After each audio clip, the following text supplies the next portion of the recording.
The idea that he was going to be doing a sitcom, having grown out of Not the 9 O'Clock News, was to me the most wonderful imaginable news. And when I saw the first picture of him, I was instantly reminded there's a very famous portrait in the National Portrait Gallery of Henry V with this preposterous pudding basin haircut, absolutely straight down. And I realised that it was going to be pretty weird and pretty out there. And the fact that Peter Cook was in the first episode was very exciting because he was the kind of comedy godfather of the time. Plus Brian Blessed, no, I don't do something all the time, which made it very amusing. And, no, he used to shout it because he couldn't remember his name. As far as I remember, that was one of the sort of running jokes. So, but I do remember a little tiny part of me being faintly disappointed that it was a bit of a mess. I don't mean it was badly written or badly performed. It wasn't either of those things. It was wonderfully performed. I think I have this theory that I call the tennis theory of comedy, which sounds very pompous, and indeed is, I promise you. If you went to a tennis match or watched a tennis match on television, and it was the two most athletic and graceful tennis players in history, it would be meaningless, wouldn't it, if you couldn't see the ball? And I think with The Blackadder, the first series, you couldn't really see the ball. There was no focus for the comedy. With comedy, you have to see who's speaking and who's listening, and the whole action and reaction business is like a tennis match. You've got to see the ball. You've got to be focused on it. And the camera was so wide and so pleased with the rolling parkland and the horses and the guards in the castle and the reality of it all, that you lost that. Plus, it was filmed and then shown to an audience, and you can always tell somehow the audience is not there. And I'm a great believer in real old-fashioned sitcom where there's an audience there. People complain about it, but it really brings it alive. And I remember there was a big issue that John Howard Davis, who controlled comedy and entertainment at the BBC at the time, didn't think there should be another Blackadder series because the first one was so expensive and, relative to its expense, not that great a success. But Rowan, meanwhile, had said if there were to be one, he wouldn't write it. And Ben Elton and Richard Curtis had teamed up. Now, all the things that were wrong with Blackadder 1 in terms of you not being able to see the ball, not being able to focus on it, Ben was particularly convinced needed to be put right for Blackadder 2. And it sounds a weird way of doing it, but part of it was to shrink the whole thing, all the sets. The set which I used to be on most, next standing, at the right hand of Queenie, with Nursey the other side, was virtually the size of this chair. I mean, it was tiny, and we would be cramped there. But the great thing was, it meant it was in the middle of the studio, and to its left was Blackadder's house, the half-timbered house, where he would be counting beans with Baldrick or whatever. And then on the other side of the throne room set would be a set of the week, as it were. So it might be a prison set for one where there was an execution, or a boat set for the Tom Baker exploration one, or whatever. And so the whole thing could be played in front of an audience, as live, like a little playlet. And everything was concentrated. It was done with 4 or 5 cameras rather than one film camera. And you got this fabulous, fabulous concentration of comedy and everything. It became like a sitcom. Suddenly all the character was there, and you weren't lost in a world of horses and everything. And as it happened, that meant it was radically cheaper, so much cheaper, that John Howard Davis took a punt that maybe it would get better. And I think it did. And one of the reasons was that Richard and Ben wrote scripts that were perfect for playing in front of an audience. So it was like doing a play every Sunday night when we recorded.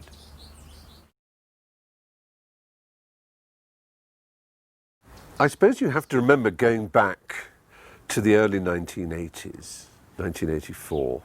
I suppose you have to remember that at the time there was much talk of comedy being a house divided. There was a schism, as they would say in the church, and it was between the old school of graduate comedians, who you can think of as John Cleese and the Monty Python, and what had then become Not the 9 O'Clock News.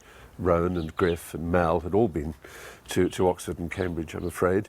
Them and the old traditionists of variety posed against this so-called alternative comedy, which was the phrase used at the time, which was represented by Alexei Sayle and Rick Mayall and Ade Edmondson and Dawn and Jenny and Ben Elton. And Ben and Rick and Lisa Mayer had written The Young Ones, which was the great successful sitcom of the time. And it was new and weird and wild and punk and anarchic and extraordinary. And so Ben was allied with those people. But Ben had also done, as a writer and performer, a Granada series, sketch comedy, with me and Hugh and Emma Thompson, who were resolutely and embarrassingly old-style Cambridge graduates. And we've got on extremely well. You can't not get on with Ben, whatever his apparent reputation may be as a bit of a yappy Jack Russell. He's the most adorable, brilliant man you could possibly hope to spend time with. And so I was utterly thrilled when he and Richard got on well enough to decide to write together, because I knew that together they would make something that was absolutely of the time. They would combine the alternative spirit of Ben, if you have to put it that way, with the more Oxonian and considered and extraordinarily structured and intelligent and wise and occasionally silly humour of Richard Curtis, which has gone on, of course, to rule the world of cinema. One of the fascinating contrasts to me in the Blackadder series is the acting styles of Rick Mayall and of Rowan Atkinson. In some ways, two of the great figures of the early 80s, in the whole 80s, in fact, in comedy acting, and how different they are. It sort of made me think that there are two kinds of comedian. There's the one who uses his personality, like Rick Mayall. The Rick character, either in The Young Ones or as Flashheart, is like a giant version of Rick, a giant, eccentric, almost obscenely overflowering version of Rick himself. And you can see where it comes from, and you feel you know Rick almost because of the way he performs. With Rowan is a quiet, studious, wise, kind, decent man that you wouldn't ever suspect was from show business or was an actor. There's nothing flamboyant about him. He's not particularly interested in show business, nothing like as much as he is in cars and the land and other things. And it's as if his comedy comes out of him like a second or third, would have to be, limb, like some excrescence that is not of his personality, but is like an extra limb that he has, that no one else has. And it's phenomenal to watch. I would never say one was greater than the other. I think Rowan's gift for the debonair, for suave language, was something new, which started in Blackadder 2 and got stronger in 3 and even stronger in the 4th series. That from having been a rather kind of character in Blackadder, the first one, he became much more, almost a sex symbol. He became very sort of, and he could, he could flatter women, and he could use language in a dry and crisp manner, which is very different from the physical Rowan that people also know, the sort of Mr. Bean figure, which is like a whole other thing. So in that sense, you could argue Rowan was a more complete comic actor, because he has both the verbal and the physical skills. But I wouldn't take anything away from him. I'd walk a mile on broken glass to see Rick at his best.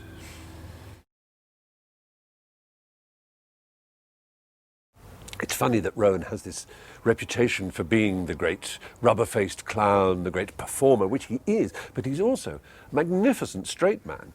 And in Blackadder, part of, I think, its success was that, A, his simple generosity. He was the star of the show, and, television sitcoms are littered with the stories of people like Tony Hancock, who couldn't take Kenneth Williams getting more laughs than him. Well, Rowan was never like that.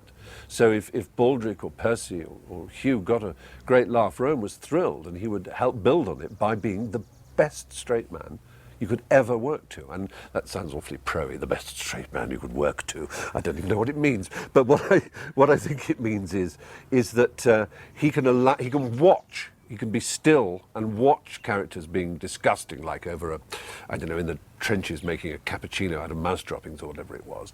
And he can just watch completely, sort of Buster Keaton stone-faced, and then come up with a single word like, what? And it's brilliant. He's a complete all-round package, that Rowan Atkinson. I think the first scripts that Richard and Ben presented in 1985, the Blackadder 2 scripts, the first 4, as I remember, were simply perfect. We barely changed a word. I mean, they really were marvellous. And I guess that flushed with the excitement of working together and doing something completely new, they really honed them and honed them and honed them. And I'm not saying they got lazier for the last 2, but maybe also we were more confident with our characters by the last 2, so we were adding a bit more. I know the process in 3 was one of quite a lot of rewriting too. And then by the time we got to Blackadder Goes Forth, the one set in the World War trenches, then there was an enormous amount of rewriting going on. And I don't mean that Richard and Ben had done anything wrong. They're magnificent writers, and their achievement stands as one of the great creations, I think. But we just needed constantly to find structural improvements. Although what people remember is working on the jokes and actually, finding a fairly ordinary insult and thickening it up, plumpening it, as John Lloyd used to say. What we actually spent more time on was the logic of it. I remember Hugh rather exasperatedly saying, do they actually read it back once they've written it? Which is terrible. I'd suggest an awful enmity between us and Richard and Ben, and that wasn't there at all. But Richard and Ben weren't present at rehearsals. That's the point. Ben never even used to come to the read-throughs, I don't think. Richard probably came to the read-throughs on the Tuesday mornings, but that was it. And so it was all up to us. And I think that was deliberate. They left it up to us. It wasn't a resentment thing. I think it was just too hard for them to, be there rewriting all the time with a pen, and it was easier for us to do it. But there were quite difficult moments. On the very first one we recorded, which was one which involved them being artists, and my character, General Melchett, sending them out into no man's land to draw the no man's land positions and so on. It must have belonged to the person who drew the map because it says mine. This is Baldrick's joke, I seem to remember. Various things. In that one, there was no real ending until, I think, the Saturday, virtually, we asked the technical crew to build a set on the very last minute where they dressed up as chefs, and it was all very, very, very, haphazard and very, very difficult.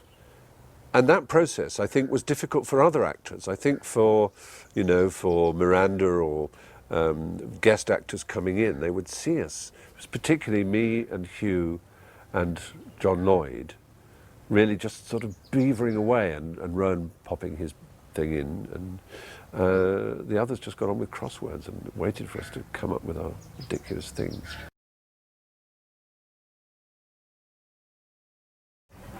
My least favourite memory of Blackadder is the title sequence for Blackadder Goes Forth.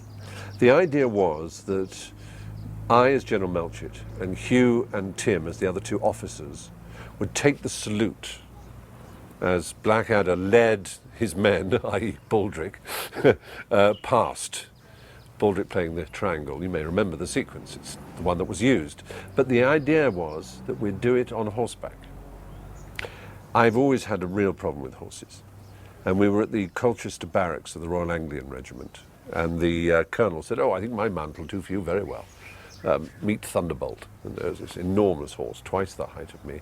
And I got on, and actually it was okay. I walked once round the parade ground, and we were there, and Tim is a very good horseman, I remember, and Hugh was pretty adequate too. They were either side of me, and I was nice and high up on a higher horse and taller as the general. This was before we'd made any of the series, so we didn't really know how it was all going to go. And the band of the Royal Anglian Regiment strikes up the British Grenadiers, which then goes into the Blackadder theme tune, which starts with a big drum, like that. And as soon as that happened, my horse went vertical. It was like some painting of a rampant horse, And it started to charge and go round and round the parade ground. Hugh and Tim got off their horses, not to help me, but so that they could roll on the ground, wheezing and barking with laughter at my predicament, which was horrific. I was screaming. I thought I was 12 foot off the ground, off solid parade ground. I was going to die. I wasn't wearing a hard hat. And it was just the most appalling thing.